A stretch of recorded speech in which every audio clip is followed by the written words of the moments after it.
Leo nitazungumzia upasuaji wa utumbo kwa kutumia roboti na upasuaji wa saratani ya utumbo.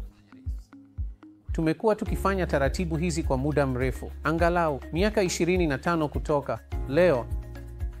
Na upasuaji wa utumbo kwa kutumia roboti ni mbinu ya kisasa ambayo imekuwa katika muongo uliopita.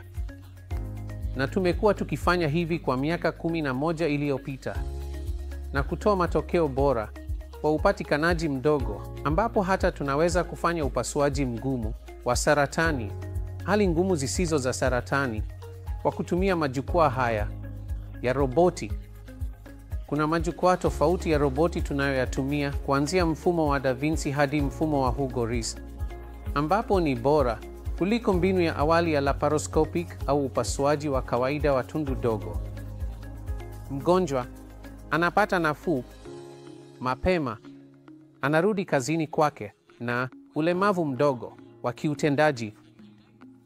Upasuaji huu mgumu wa saratani ya utumbo, ambao ulikuwa mgumu ukihitaji kukatwa kwa upana zaidi, sasa unafanywa kwa tundu dogo kwa mbinu ya roboti.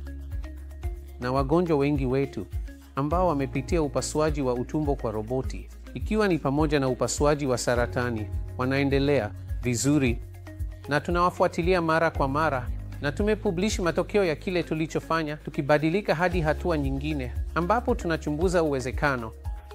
Na tunatumaini kwamba ifikapo mwaka 2025 tutaweza kufanya upasuaji wa teleroboti, ambapo daktari kama mimi atakuwa akifanya upasuaji katika hospitali ya Apollo Mian, na mgonjwa atakuwa mahali tofauti nchini India, labda katika eneo dogo la pembezoni, ambapo wanaweza kupata utaalamu wangu wakiwa mahali pao wenyewe, kwa kutumia mbinu za kisasa zaidi na kupata matokeo bora.